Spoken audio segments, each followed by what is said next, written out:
silver screen reflect the drama told by the heavens. It is therefore no surprise that synchromysticism increasingly finds these stars aligning with the Stargate or galactic center. Mm. And, it's also no coincidence that we call them stars. Exactly. My point exactly, yeah. or that the silver cord, which separates our soul awareness from one dimension to another during the death sequence, is so closely worded to the silver screen. And why a fragment of film is called a celluloid. Like our very biology. There are two films off the top of my head where the main characters are actually pulled through a movie screen or Stargate. Donnie Darko, of course, and The Last Action Hero. And these are mere reflections of our biological and metaphysical makeup. The metaphors go so deep it's sometimes not even a good idea to follow a single thread because it will, undoubtedly unwind into a spiraling labyrinthian, Fibonacci sequence that has no beginning or end. One thing that comes to mind, I want to kind of have this in two different ways, so to speak, or kind of lay this out there for you to comment on if you want to. One side of this is, of course, that the sinister aspect of this is, okay, this is more evidence that 9/11 was an inside job. This is even more subconsciously planting the idea in all these movies beforehand. There's a really incredibly controlling force here that has its tentacles into even the movie productions and TV series productions, and are supplanting this here and there, and that's all what's going on here. The other side to this, of course, is that as we observe all this stuff, as we nowadays, in one way, I would say, unfortunately, are looking more at the movie stars instead of the stars themselves. Of course, but that's because it's closer to our realm of understanding than something so far away as the macrocosm of the cosmos. But in reality, it's just a reflection of above and below. And microscopically, we're going to find out at CERN that most likely these God particles are going to have to do heavily with our reality in this manifestation on this level in the now. And so you have the realm below, the realm of the now, and the realm above. So we're just basically learning from what we are most bombarded with, and what we're most bombarded with is the media. And it's a reflection of our consciousness, and the universe is a muse for directors and actors.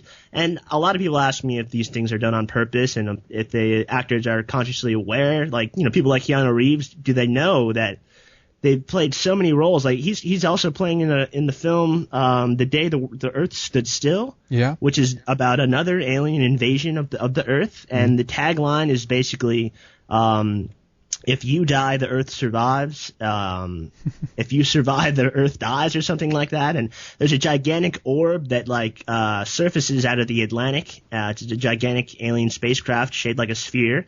So you have the Aquarius resonance, and then you have Jennifer Connelly, who's also in the film. You have the initials JC, or Jesus Christ, and then you have the Aquarius symbolism. And she was obviously famous for being in the film Labyrinth, and she was also in a film called Dark Water. So you have, again, the water or the silver cord connecting the mother-child womb idea. And, these are more or less this is more or less the language system, or an emerging language system, that we're just starting to interpret of the universe. It's always been here. It's just we're now becoming consciously aware with things like the internet and, basically socially expressing these ideas to so many people out there. We're able to actually decipher these elaborate code works, that are embedded within the universe. And, it is, we do it. Go ahead. Oh, sorry to interrupt. I just want to squeeze in here. Do you think that idea, though, takes away a little bit of the artistic work that some of the people behind the movies are doing? I mean, again, is there a middle way here, so to speak, that many people that are working with these movies are very into mythology, they're very symbol literate, they can this stuff, and they are very consciously planting a lot of this stuff in the movies? What do you think?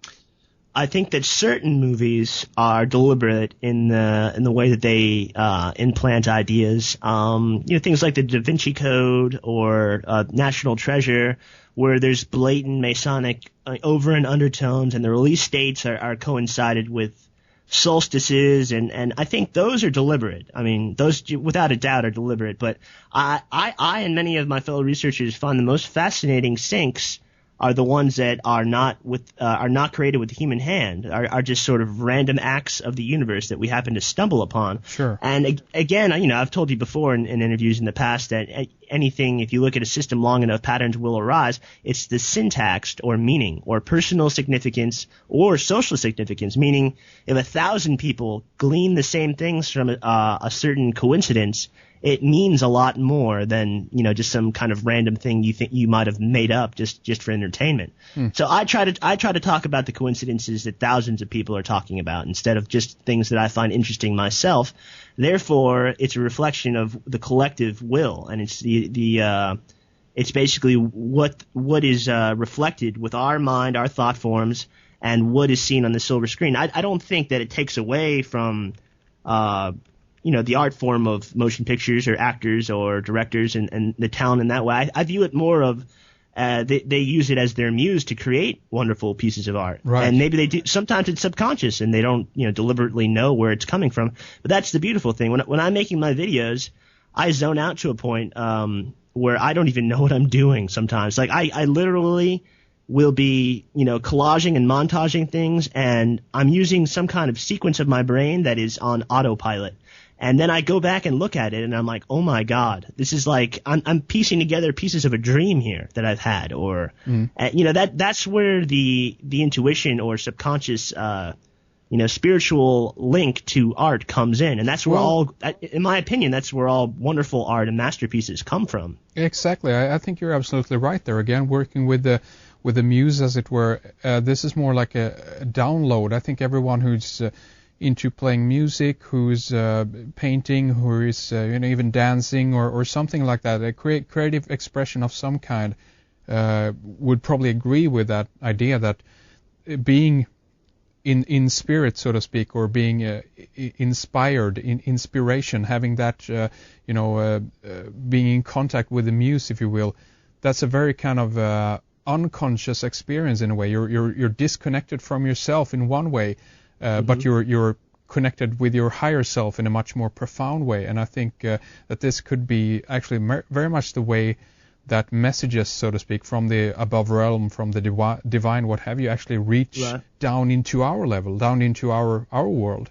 Sure, and that's what I credit the success that I've been having with Labyrinth of the Psychonaut. It's I use things like my near-death experience when I was a small child, and it happened to be in water, of course, Aquarius, and I use my dream cycles, which I've been recording every day digitally for the past, 4 or 5 years, and I use these things to make my art, and that's what separates what I do and what Jake does from sort of the more bland conspiracy stuff that you see on YouTube and everywhere else, because it's basically trying to factualize things that aren't in fact facts.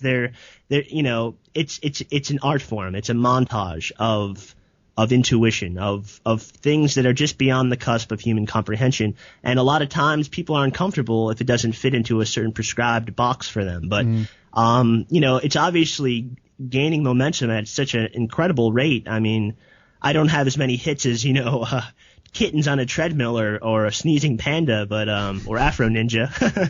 But I mean, it's growing to a point where I can't answer all my emails anymore. I can't get to all my YouTube mails, and people are absolutely, flippantly sending me research and in a very way that Rick Clay sort of bombastically came to the conspiracy circle and just unloaded all this information. It's something that just comes to you, and all of a sudden you have to get it out in every possible facet that you can. And yes. We're seeing that speed up more and more, and people are going to be looking to you, to the Palmgren brothers and to Steve Willner and Jake Kotze and to Sarion and all these people. I know there's a lot of infighting and people that say, oh, these people are working for disinformation, but I don't think it's a time for infighting. I mean, I've even had absurd emails saying that Red Ice is anti disinformation. I'm like, are you crazy? Have you spoken to Henrik? This man is a spiritual warrior, right? And it's absurd of you to say that unless you know the man personally. And I don't even know you very well, but just in our conversations, I could tell that you have a true spirit and a true soul. Well, and what you're looking for is truth. Yeah, exactly. I mean, and again, it's not my job to convince those who have doubts. I mean, I welcome that. Do question everything. That's the idea here. And I mean, again, some people are never convinced, and some people are, never gonna have their own ideas, their own kind of make up their own mind about these things, but they go on a word from someone else or what have you. But again, it's what I see at this point is more like it's such an incredible waste of time. There's really no time for me to respond to those silly accusations or do anything like that, because there's so much to do, so much fun stuff to dive into.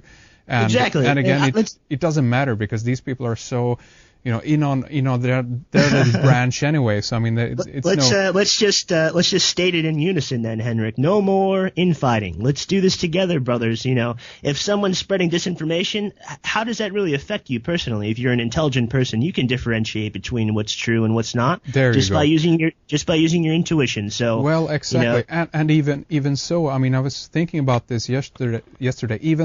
Even so, isn't it possible to learn from people? I mean, in any regard, what I'm saying is that if we think of, let's take a classic, everyone hates, right, in the conspiracy circle. Let's take George W. Bush, right? If he says something profound or something intelligent, something good, something that you would agree with, would that mean that the person who is anti him would take automatically the opposite side to him just because George Bush said it? And then that depends on if it's George Bush clone number 4, 5, 6, or 7. Right. No, I see your point exactly. I know what you're saying. Yeah. So I mean, overall, I think it's ridiculous, and as you say, I think that the important thing is for people to make up their own minds about this stuff, and if they think that someone is this or that, or fine, sure, go with it. It's like it's none of my business anyway. I'm here, But there is one thing without a doubt. And that is the Watchmen. Once again, I keep bringing back that idea. There are a faction of people on this earth that think that they're above the collective and, are associated with the illuminated tribes or whatever you want to call them. And it has nothing to do with sort of the Merovingian Jesus bloodline. These people think they're, descendant or have the most ET hybridization in their blood. I really do believe that to be fact. I know, basically, many people can view that in any way, shape, or form that they want, but sure. Just from the research that I've done, that faction of people does exist in this world, and it's something to be reckoned. And I think we were talking about the Watchmen. The character Dr. Manhattan, he's sort of this bruised mushroom Vishnu-like blueskin character that sort of mimics the psychedelic experience in a way, just by the way that he looks. And he's got this target or circle dot over his third eye, and he's got these godlike abilities to see into the future. But in most cases, he chooses not to interfere. He subscribes to a deterministic view of events, basically at one point in the series remarking that we're all puppets. I'm just a puppet who could see the strings. And this is identical to a recent role in which the Hollow Earth and Shangri-La resonating Brendan Fraser played in the film The Air I Breathe. In which he's basically a psychic who in most cases doesn't change the future outcomes that he's able to view because he simply doesn't feel like interfering with them or interfering with those certain time branches. Right. And, it's a similar choice given to Will Smith and Hancock, again, posing that same question. And it's something that we need to do. It's not something that we should be passive about because I believe that all possible timelines do exist and everything that can happen will happen. And it's our decision which now we want to live in. Our actions actually, can change the patterns of the future. And, places like Red Eyes and my website, we are, not to sound, narcissistic or arrogant in any way, but we're actually changing the way or the path that the future goes because our thought forms are basically embedded in other people's minds, and they go out and they talk about these things, and they're nothing short of life-changing. These actualizations of what may or may not be going on behind the scenes are changing the way that thousands, if not millions of people are feeling about themselves, their existence, the possibility of the afterlife, the possibility of chaos and order and the eternal, and it's making them question it, and we're driving them further and further down this wormhole. We're sort of the pilots of that phenomenon, and without us, without this movement, the world would be going in a different direction. I really believe that. Well,